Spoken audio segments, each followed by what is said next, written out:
Hi guys, Debbie here with Wrestling in 60 Seconds, bringing you some Wrestle chat.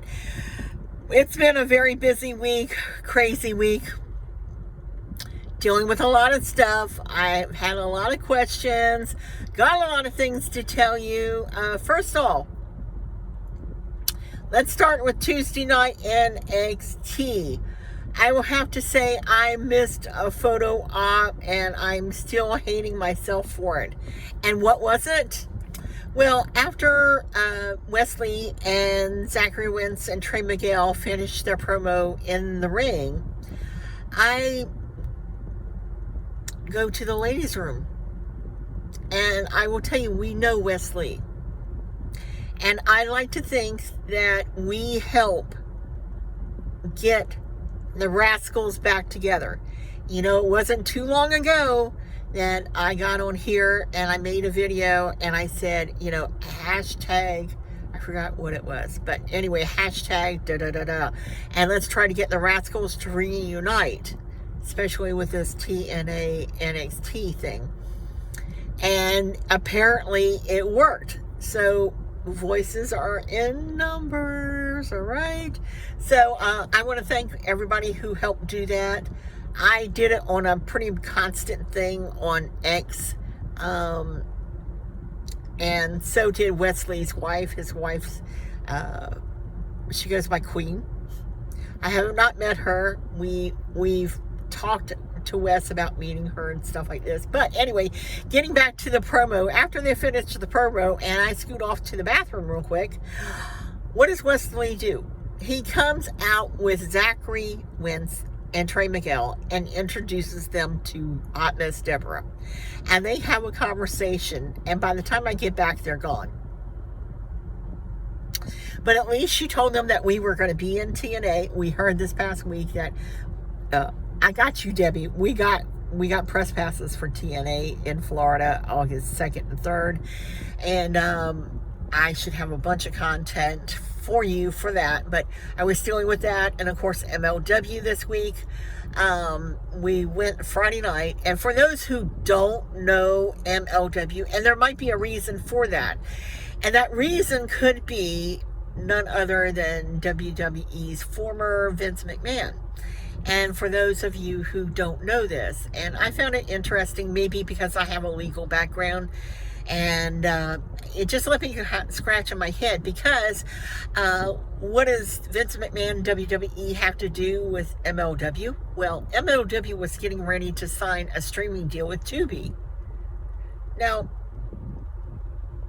my mind of thinking, MLW is no threat to WWE. None. Even if they got the deal, you know, and it was going to go through. Even if it went through, they were not a threat to WWE. And when you stop and think about it, you know, MLW, at least for us, and I say it in a very positive way, reminds us of the old ECW days, meaning that they are ballsy, they will push things to the envelope, and they run with what they have, and they use it to the fullest extent. And I mean that in a very positive light, and I can't shed any bad stuff to MLW. They've been great to us, and I will continue, because not only have they been great to us, but I really love MLW. I like the fact that they're so ballsy. Anyway, and that they're hardcore. And nobody's really doing that. You know, of course you have Bloodsport, and sometimes you have JCW and GCW that kind of fringe on that. But anyway, getting back to them. What Vince did is he messed up that streaming deal for MLW. And so MLW sued Vince McMahon and WWE, and they won $34 million. And why did they win? It was because of the Sherman Act. And for those who don't know the Sherman Act, it's when you try to monopolize an industry. I'm not even going to go there. Okay, I'm not even going to go there. Let's talk about Friday night. We met a ton of people. I kind of got starstruck, which is kind of like the weirdest thing because I went in to let them know that we were there. And as I go into the Coliseum, Brent Ryan Gosling is doing his promo for the Opera Cup. And I'm sitting on the other side of the room, and I'm just waiting for this the press person, and they had supposedly went to get him so that we could check in, and I was waiting, and so, but like I said, they were crazy busy that day, and anyway, so after they finished, I walk up, I introduced myself to him, and I kind of lost my train of thought. But I asked if I could get a picture, and I uploaded it, of course, to the channel. We also met Mr. Thomas, and it's kind of crazy because when you see someone on TV and when you see someone in person, now we had seen him in July, but it never, we saw him because in July, they were doing the double ring matches, and so this time they only had the single ring there, and so we got even a closer view. I mean, he walked right in front of us. This man is tall. I mean, like 6'8", 6'10" tall, and he is like the nicest person. Deborah got to talk with him. I was actually talking with the meanie people because they allow you to video record in their events, which a lot of companies don't. WWE will not let you, even at NXT, which I've never quite understood, because if they're filming the event and it's live and it's showing on TV, why would they care if you're filming it? I don't know. But anyway, to just clarify, it's okay, we're good. And while I was gone, she had this long conversation with Mr. Thomas, and I'm definitely going to try to hit him up for an interview because he's just the nicest guy. You wouldn't think so. He's so big and muscular. The other person that we met, which was really kind of funny too, he was sitting behind us. He was a former wrestler. He trained with Killer Kowalski, who also trained Frankie Kazarian. Yeah, and he told me an interesting fact, and I'll pass it on to you, that when wrestlers suplex other wrestlers up on their shoulder, it's always on their left side. I'm like, really? Their left side? He said, yeah, that way, if their left hip goes out from suplexing these wrestlers, and their shoulder, it's always their left hip and left shoulder goes out. That way they've still got the right side that they can use later on. I just wanted to say, well, why don't they rotate? Anyway, there was another gentleman there that we met. He was in costume, which was kind of funny too, because I thought he was kind of looking for work, and I'm like, I introduced myself. I told him about Wrestling in 60 Seconds, and I offered him some airtime, and he told me that he was actually a promoter and that he had a wrestling company in South Florida, and I'm like, send me some stuff. We'd love to have it. And so supposedly we were getting ready to do a promo when the show started, and they started playing music, and of course copyrights, we couldn't use it. We also got to speak for a few minutes to AJ Francis. We couldn't film it because he was selling photos and autographs.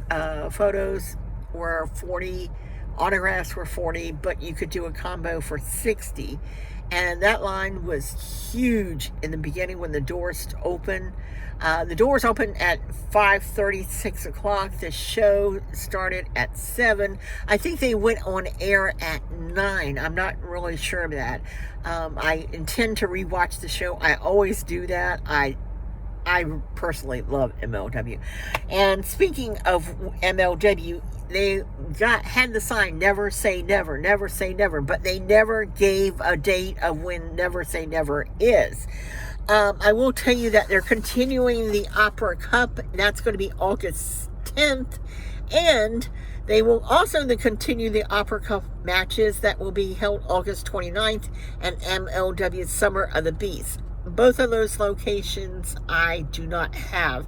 I also wrote the press people thanking them for everything that they've done for us, and to find out if they were ever going to do a pay-per-view closer to Florida, because I'd really love to go to one of their pay-per-views just to see how much different it is from their actual shows that they do at these events.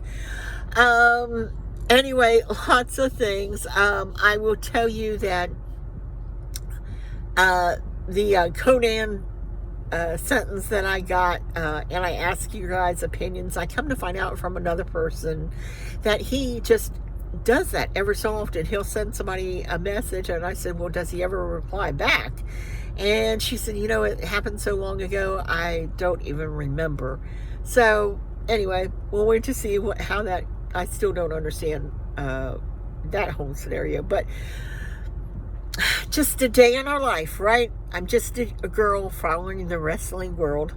I want to thank you for watching, and thank you. We're so trying to get monetized. We've been doing this for 2 years out of our pockets. Yes, we've gotten press passes by a lot of companies, but there's a lot of companies that, most of these events are in Florida. We're 2.5 hours away from Florida, and that's one way. Like Tampa, we're 3. And anyway, we're trying so hard to get monetized. So, rewatch our videos as much as you can, or as much as you want. And we're working hard to bring you new content, like August. Oh, they were doing 2 house shows, one in Citrus Springs and one in our in the town that we were living. NXT actually got the cancellation for both of those shows. They're going to be holding a different event there.